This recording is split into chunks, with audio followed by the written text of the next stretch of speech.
Bonjour et bienvenue à tous dans i24 News Business Club, cette émission qui va vous parler de cet univers au carrefour de l'entrepreneuriat, de la créativité, de la finance, de la technologie, des hommes, des femmes, du business. Au sommaire de cette émission, la hausse des prix du pétrole. L'INSEE révélait en décembre que le budget énergie, comprenant la part du carburant, avait augmenté de 30 €. On en parle avec Marc Toiti, économiste, président du cabinet ACDFI, maître de conférence à Sciences Po Paris. Juste après, ce sera l'entretien avec le président du groupe Printemps, Jean-Marc Belaïch. Il a lancé le plan Alpha pour attirer une nouvelle clientèle vers sa chaîne, fondée sur un grand magasin qui date de 1865. Et puis on se penchera sur les recherches généalogiques. Et oui, Philae, acteur français du secteur, s'est fait racheter par l'un des leaders mondiaux du secteur, MyHeritage.com, un groupe israélien. Ce sera ensuite le moment d'échanger avec un expert de la finance, Jean-Noël Vieille, Chief Investment chez Viziance. De quelle mesure faut-il se méfier de l'inflation ? Il nous donnera des clés. Enfin, je vous propose de retrouver Damien Lanternier, gérant chez DNCA. Il vous donnera d'excellentes idées pour investir et profiter des opportunités du business. Mais tout de suite, le point éco.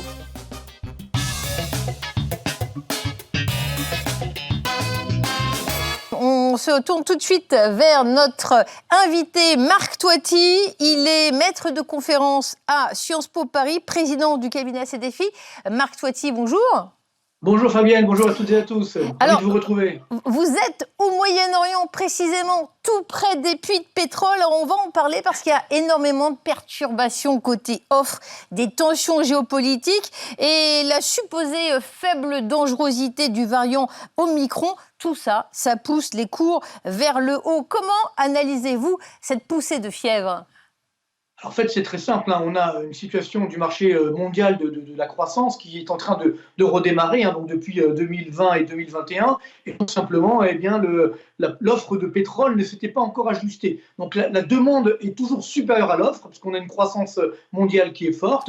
Et donc parallèlement, le temps qu'on ait cet ajustement de l'offre par rapport à la demande, c'est la règle de base de l'économie, la demande est supérieure à l'offre. Donc les prix ont tendance à augmenter. Plus, vous l'avez dit, il y a des petites tensions géopolitiques ici ou là. Et donc on a cette flambée des cours du baril. Il y a également un petit peu de spéculation sur les marchés. Donc c'est pourquoi le baril est monté à plus de 93 $. Donc ça reste c'est pas les plus hauts historiques. On avait eu 150 $ le baril en 2008 par exemple. Donc on a encore de la marge. Mais c'est vrai que cette augmentation des cours du baril commence à coûter cher sur l'activité, puisque la hausse des prix du pétrole casse un petit peu le pouvoir d'achat en générant une hausse de l'inflation. Donc à partir de là, on a un ralentissement de la croissance qui est en train de s'observer pour les prochains mois. En gros, pour faire simple, quand le baril augmente de 10 $ sur une année, ça enlève 0,4 points à la croissance mondiale. Donc voilà pourquoi on va certainement continuer de ralentir en 2022. Alors depuis la découverte d'importants gisements de gaz au large d'Israël, de Chypre, de l'Égypte ou encore du Liban, la Méditerranée orientale est quand même appelée à jouer un rôle majeur dans cette géopolitique de l'énergie, non ? Ah oui, complètement, vous l'avez dit, bien sûr il y a le pétrole, il y a également le gaz, donc ça c'est plutôt bien sûr une bonne nouvelle. Et puis je rappellerai que le premier producteur mondial de pétrole, on l'a oublié, mais en fait ce sont les États-Unis depuis 2011-2012, grâce au pétrole de schiste notamment, et ensuite on a la Russie, ensuite on a l'Arabie Saoudite. Donc il faut faire attention aujourd'hui, je dirais la géographie également a changé sur la puissance énergétique. Et puis il y a une bonne nouvelle également à la hausse des cours du baril, c'est que ça rend profitable également les nouvelles technologies de l'énergie, parce que pour l'instant c'est assez cher, et donc on se dit, quand le pétrole n'est pas cher, en fait, finalement, on se dit à quoi bon utiliser d'autres sources d'énergie, sinon d'un point de vue écologique. Mais là, comme le baril est cher, on se dit, là, ça vaut vraiment le coup de miser sur l'innovation, sur d'autres nouvelles technologies de l'énergie, justement pour avoir un monde toujours en croissance, mais plus propre, plus écologique. C'est vraiment l'enjeu des 10 à 15 prochaines années, d'où l'importance, effectivement, de l'innovation, comme le fait par exemple Israël, mais également d'autres pays. Ce sera la prochaine révolution technologique, celle des nouvelles technologies de l'énergie. Merci beaucoup, Marc Toiti, pour cet éclairage Avec plaisir. sur les marchés de l'énergie. Je précise que le Qatar, c'est le 4e producteur mondial de gaz naturel. Et du fait de ce contexte, cette transition énergétique, il essaye de se diversifier. Voilà la transition vers notre séquence entretien. Vous allez comprendre.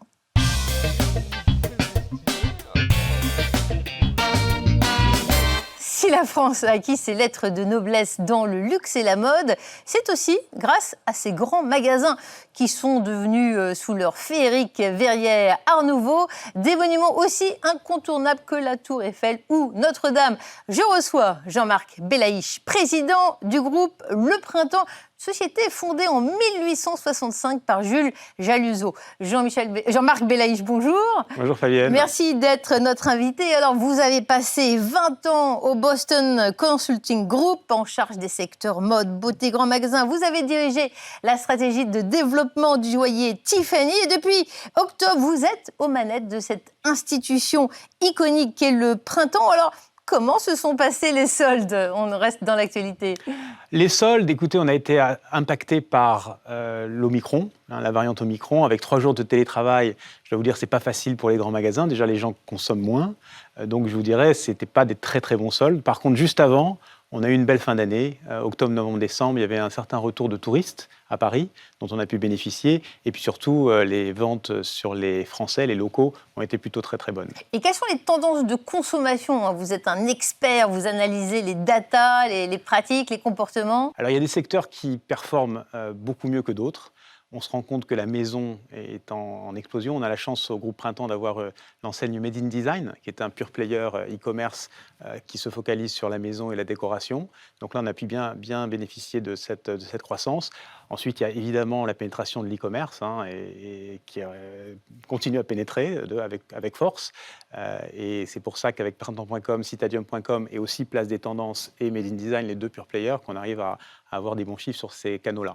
Alors, la montée en gamme du Printemps avait réussi pendant 8 ans, mais semble-t-il, il faut passer à autre chose, nouvelle direction, nouvelle stratégie. Alors, vous souhaitez à la fois personnaliser la relation avec les clients et mettre le cap sur tout le digital. Comment opérer cette stratégie duale? Donc il y a 3 axes importants dans la stratégie. Déjà, on reste ancré sur luxe, mode et beauté et maison. On n'est pas en train de changer complètement de secteur ou de baisser en gamme, ou au contraire d'aller dans du très très haut de gamme. On va rester dans les mêmes niveaux de prix. C'est un bon positionnement. Par contre, sur les 3 axes, le premier, c'est de revenir un petit peu à la base du grand magasin, de retrouver de la singularité, du waouh, pour utiliser un terme plus simple. Le grand magasin, c'est le waouh, c'est des verrières, vous l'avez évoqué, c'est des événements, c'est des choses qui donnent envie aux clients d'aller, d'expérimenter des choses nouvelles. Donc ça, c'est l'axe fort. Ensuite, il y a tout ce qui est omnicanalité, comment lier l'e-commerce et le magasin. Et notamment, on a développé, nous, sur l'e-commerce, plein de services qui sont assez uniques au magasin, notamment la possibilité de parler à un personal shopper, en ligne ou via WhatsApp, mais avec une entrée sur l'e-commerce. Donc, on a 40 personal shoppers qui figurent sur notre site e-commerce. Donc, ça, c'est un axe fort. Et puis, le 3e axe, c'est tout ce qui est lié à l'intimité client, l'accueil, le service, qui sont des éléments très, très forts dans l'ADN du Printemps. Le Printemps, c'est une marque très émotionnelle et les gens y vont pour avoir un service au-dessus de la moyenne. Alors, on peut en parler en termes stratégiques. Dans le concret, qu'est-ce que ça donne? Une personne va au magasin, elle a un coup de cœur sur un article, et l'article n'est pas là. Est-ce que votre omnicanal et votre online apportent des réponses? Alors absolument, le produit n'est pas là. On a des vendeurs qui ont des tablettes. Et donc on a la possibilité de commander sur une tablette. On est livré en général pour le lendemain, donc ça va très très très vite. On a une chaîne logistique. Si l'article est dans un autre magasin, on va pouvoir Absolument, le on a une chaîne logistique extrêmement performante, ou depuis notre site e-commerce, on a des stocks centraux aussi. Et puis après, on a aussi des personal shoppers qui sont là peut-être pour vous orienter vers d'autres choses qui correspondent peut-être à votre style, mais qui peuvent vous aider à élargir aussi votre style, à découvrir de nouvelles marques, à découvrir de nouveaux produits. Donc on pousse aussi beaucoup ces services-là. Alors, on va le voir à l'écran, le Printemps, on pense à cette institution du boulevard Haussmann, mais il y a 15 grands magasins, une surface de 180 000 m², 8 magasins Citadium. Les jeunes, vous mettez l'accent sur cette clientèle maintenant? Absolument. Il y a beaucoup de jeunes déjà dans les magasins Printemps, historiquement. Vous savez, Printemps, au départ, la fondation, c'était tout y est frais et joli. Donc ça parle énormément aux jeunes, forcément, on parle de nouveautés ici. Et ensuite, on a, vous l'avez dit, l'ancienne Citadium, qui elle est encore plus spécialisée sur les jeunes, voire les très jeunes, c'est souvent les Gen Z, 15, 20, 25 ans. Et là, on arrive aussi à toucher cette clientèle-là par cette enseigne. Alors, vous avez lancé, je le dis, ça fait peu de temps que vous êtes aux manettes, le plan Alpha. C'est votre arme stratégique parce que des concurrents dans le retail, il y en a. Alors, comment ça marche, le plan Alpha? Alors, le plan Alpha, c'est un plan de transformation. Donc, transformation, ça veut dire quoi? Ça veut dire on change plein de choses en même temps. C'est une des difficultés d'un plan de transformation, mais ça permet d'aller plus vite parce qu'on ne pouvait pas se permettre d'échelonner sur 5 ans et de changer les choses les unes après les autres et d'avoir quelque chose de séquentiel. Donc, on a préféré aller en parallèle et lancer tout un tas de chantiers. Donc ça va tout ça colle aux 3 axes que j'ai évoqués, singularité, omnicanalité et intimité client, mais il y a plein d'axes. Donc par exemple, pour parler de la singularité, on a été les premiers à lancer un service de produits d'occasion. Où on rachète à nos clients des produits dont ils souhaitent se disposer, et derrière, on paye en argent printemps. On paye plutôt assez bien, c'est-à-dire qu'on est très compétitif, puisqu'on prend une marge très très faible sur ces produits rachetés. Mais derrière, on donne la possibilité aux gens de racheter des produits neufs avec les crédits qu'on leur donne. Donc ça, c'est un exemple d'un sous-projet Alpha qui s'appelait le marché de la circularité et de la deuxième main. On a lancé un espace au 7e étage d'Haussmann qui s'appelle le 7e ciel. Et je vous invite à y aller si vous n'êtes pas encore passé. Mais c'est déjà fait, j'allais vous dire, voilà, on peut maintenant aller au 7e ciel. On peut aller au 7e ciel. Avant cette coupole. Absolument, ça n'avait jamais été ouvert au public. Donc on a eu la chance de pouvoir la rénover très très vite en profitant pour le coup de la crise Covid pour faire tous ces changements.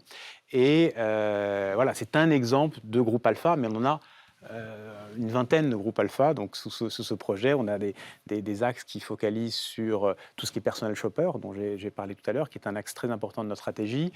L'e-commerce, l'accélération de l'e-commerce, comment améliorer les technologies, comment personnaliser davantage ce qu'on propose à chaque client qui visite le site. On a des groupes de travail là-dessus et plein d'autres. Alors, certains commerces concurrents ont ciblé les touristes chinois massivement. Quand la Covid est arrivée et que les frontières se sont fermées, force est de constater que la principale source de revenus s'est tarie.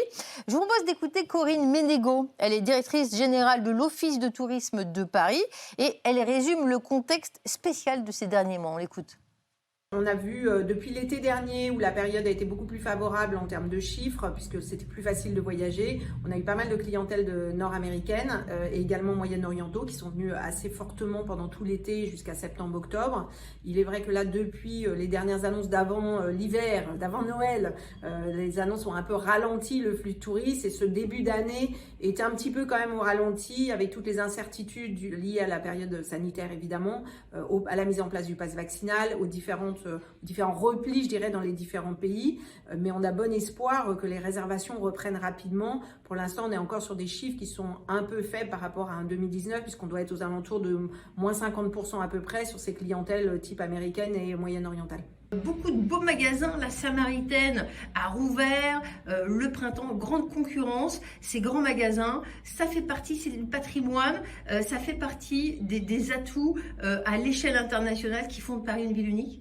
Alors on a la chance à Paris d'avoir des grands magasins qui sont bien plus que des grands magasins. En fait, ce sont quasiment des lieux de vie aujourd'hui parce qu'ils ont tous intégré beaucoup d'expérientiel en fait dans leur façon de présenter en tout cas les produits, restauration, gastronomie, etc. Et en plus, ils occupent tous quasiment des bâtiments qui sont des bâtiments très révélateurs de notre patrimoine en fait. Donc ça a été aussi un moyen de remettre au goût du jour ces bâtiments tout en gardant tout l'historique et la valeur patrimoniale de tout ce Paris qu'on aime malgré tout et qui est effectivement notre histoire et toute notre historique qu'on a envie de faire partager aux touristes. On le dit, il y a la clientèle française, mais la clientèle internationale, le Moyen-Orient, les Américains, ils ont des revenus. Il y a un pouvoir d'achat là qui vous intéresse ? Absolument. Bon, nous, on a la chance au printemps d'avoir toujours été assez équilibré entre français et internationaux, donc on n'a jamais été trop dépendant des Chinois, même si c'était une partie importante du chiffre d'affaires et qui, pour le coup, a disparu. Je retrouve complètement dans les propos de Madame Ménégo ce que nous, on a vécu dans la réalité, notamment des chiffres récents, à savoir un vrai retour des Américains, des Moyen-Orientaux, notamment avec l'Angleterre et le Brexit, où il n'est plus possible de détaxer. Et donc, il y a beaucoup de ces clients-là qui ont choisi de venir à Paris pour détaxer. Exactement. Donc là, on a eu des très bons chiffres. En fait, on a eu sur la fin de l'année des chiffres supérieurs à 2019, donc avant Covid. On a eu en plus une clientèle européenne et anglaise qui avant ne pouvaient pas détaxer à Paris, qui maintenant détaxent. Et donc on a eu des très très bons chiffres sur ces Donc vous clients-là. dites vive le Brexit. Oui, d'une certaine façon, pour nous, c'est bénéfique, ça c'est certain. Et puis derrière, par contre, en janvier, évidemment, un peu plus compliqué avec Omicron et puis les nouvelles barrières. Alors c'est bien cette clientèle étrangère qui vient, mais est-ce que le printemps a projeté d'aller vers cette clientèle étrangère? Ça fait longtemps que le printemps avait remisé ses ambitions à l'international. Dans votre stratégie, quelle est la place de l'international? Elle est importante et c'est pour ça d'ailleurs qu'on a décidé d'ouvrir des magasins printemps à l'international. On va commencer avec un printemps à Doha, donc dans la capitale du Qatar, qui est prévu en ouverture pour septembre 2022, donc d'ici quelques mois. C'est un magasin assez exceptionnel et on est ravis d'ouvrir au Moyen-Orient pour, effectivement, l'objectif, c'est à la fois de servir les clients moyen-orientaux locaux, mais aussi, lorsqu'ils sont à Paris, le fait d'avoir un magasin sur place printemps va nous aider à conquérir cette clientèle lorsqu'elle viendra à Paris. Merci pour ce scoop donné à i24 News. Quelle surface est prévue? Le type de magasin? Il y a une adaptation aux pratiques locales? Oui, c'est un magasin de 30 000 m², donc c'est une belle surface, hein. C'est plutôt grand. C'est en plein centre de Deauville et c'est ce qui en fait son unicité, hein, parce qu'il y a beaucoup de malls au Qatar et à Doha, mais en centre-ville, très proche des musées, très proche de toutes les attractions touristiques, c'est assez rare, donc on est les seuls à avoir ça. On a travaillé avec les plus grands architectes du monde, hein. Il y a Boubou Schelberg qui nous avait aidé à faire quelques étages de Printemps Haussmann et qui ont aussi contribué à faire la Samaritaine. Donc ça va être magnifique, un magasin très, très luxueux et avec une offre, comme vous le dites, qui sera à la fois des grandes marques de luxe, évidemment, mais aussi des marques qui seront pour la première fois au Qatar. Donc, on fait rentrer beaucoup de marques françaises, européennes. Vous avez quelques noms en tête? Non, je ne vais pas les citer parce que c'est un peu tôt, mais il y aura environ un tiers des marques qui seront uniques pour le Qatar et qui au printemps de Doha. Et puis, derrière, on a aussi une offre très locale. On fait venir des designers régionaux. On aura une offre qui correspond aussi aux besoins locaux. Combien d'ouvertures de magasins à l'international? Parce que tel que je vous sens, vous n'allez pas vous arrêter à Doha. Là. Non, on a d'autres projets. Il est un peu tôt pour en parler. Quelle zone? Moyen-Orient? Non, le prochain ne sera pas au Moyen-Orient. Il sera autre part. Je ne peux pas en parler parce que c'est encore un peu tôt. Mais le rythme, ce ne sera pas disparant, hein. On va faire Doha, on va bien le faire, on va l'ouvrir. Et puis ensuite, on a un deuxième peut-être pour 2023. Alors Jean-Marc Belaïch, êtes-vous amoureux? Non, je me permets cette question parce que vous affichez ce thème de l'amour sur toutes les vitrines du vaisseau amiral du printemps Haussmann et j'ai vu que vous vous associez à l'école Dupéré. Donc on a l'impression qu'il y a une coopération très étroite avec les jeunes. C'est votre cible, les étudiants? C'est une cible et c'est une cible aussi de créativité. C'est bien de faire venir des talents nouveaux. Dans le mot printemps, il y a l'éclosion, faire sortir les talents. J'ai vu ce thème, les comédies amoureuses, hein, c'est le thème du Alors, on avait déjà fait une très très belle opération avec l'école Dupéré l'année dernière. Malheureusement, on était en confinement, donc on n'avait pas pu vraiment en profiter. Pourtant, c'était vraiment super parce que les étudiants avaient fait. À l'époque, c'était le thème de l'amour à 20 ans. Et donc, on leur avait donné carte blanche pour parler de l'amour. Et effectivement, cette année, on est parti sur les comédies amoureuses avec des tableaux très savoureux. D'amour moderne. Donc, il y a celui qui est amoureux au bureau. Donc, on voit deux mains qui se touchent près d'un photocopieur, dans le métro. Et on leur a laissé carte blanche à nouveau, parce que l'idée, c'est de faire venir des talents nouveaux au printemps. Voilà, le groupe Printemps, 70 millions de visiteurs par an. Et puis, cette ambition à l'international qui va se concrétiser à Doha. Donc, vous l'avez compris, si vous n'avez pas trouvé de billet pour la Coupe du Monde de football au Qatar, vous pourrez toujours aller au Printemps, qui ouvre je pense qu'on fera quelques concours à Paris pour effectivement que des Parisiens et des Français, d'ailleurs, puissent bénéficier de quelques places pour la Coupe du Monde au Qatar. Merci Jean-Marc Belaïch d'avoir été notre invité. On passe tout de suite à la rubrique Innovation.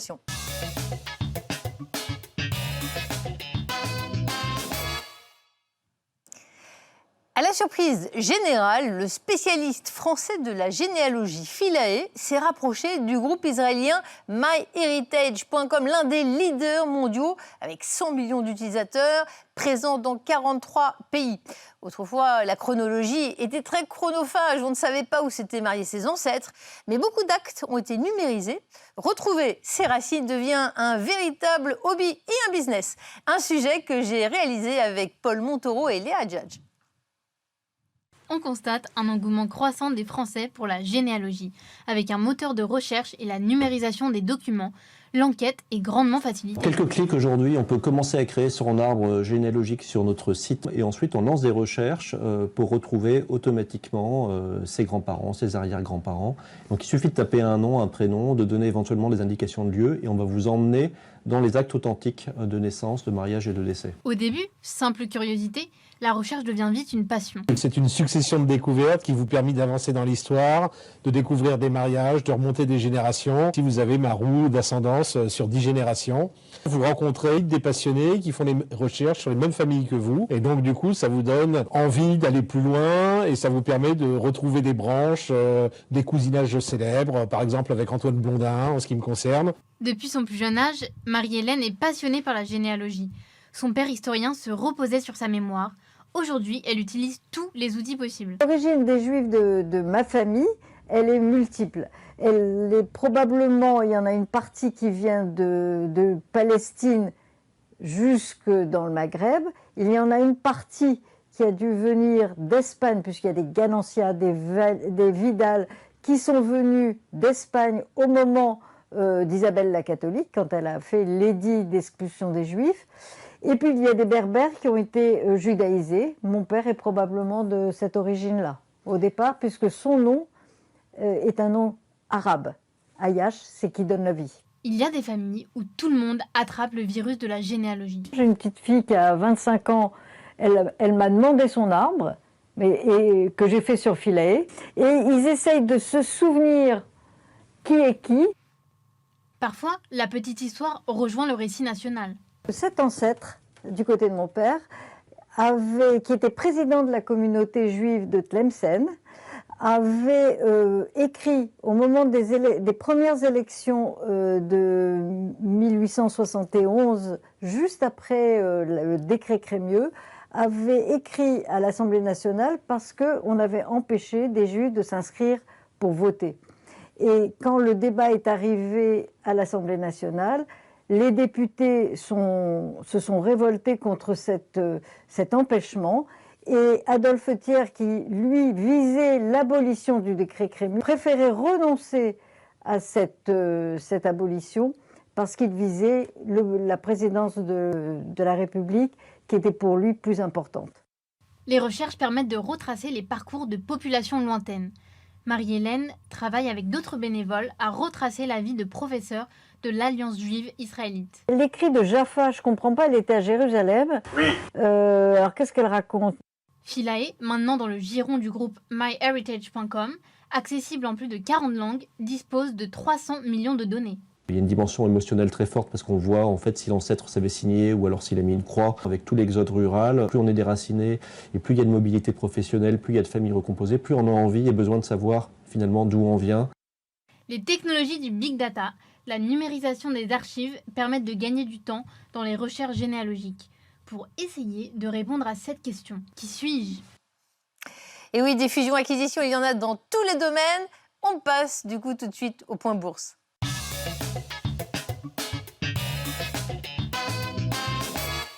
Bonjour Jean-Noël Vieille, Bonjour, vous êtes Fabienne. Chief of Investment chez Visions et l'inflation aux États-Unis commence à atteindre des niveaux vraiment importants, 7,5%, un niveau jamais observé depuis 1982. C'est source d'inquiétude, non ?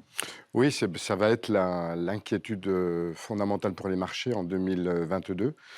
Et alors, les raisons, on les connaît un petit peu, c'est qu'on a une reprise économique qui est quand même très forte, alors qui va être d'ailleurs relativement différente suivant les pays. Donc, tous les pays ne vont pas être forcément impactés. Mais cette reprise-là, liée aussi à des goulets d'étranglement, c'est-à-dire qu'en fait, vous avez pas mal d'industries qui ne sont pas encore reparties à taux plein. Donc en fait, vous avez une demande trop forte par rapport à l'offre. Et puis, il ne faut pas oublier non plus que cette inflation, elle est quand même largement due aux matières premières, avec bien sûr la crise également un peu géopolitique avec le pétrole, qui fait quand même augmenter énormément de choses. Le pétrole est passé de 60 $ à 90 $, voire plus. Et donc, évidemment, ça complexifie énormément les économies. Maigre consolation, tous les pays quasiment sont atteints, on le voit à l'écran avec ce petit graphique, avec cette exception du Japon qui a moins de soucis d'inflation. Merci Jean-Noël Vieille d'avoir été notre invité. On passe sans transition à la rubrique placement.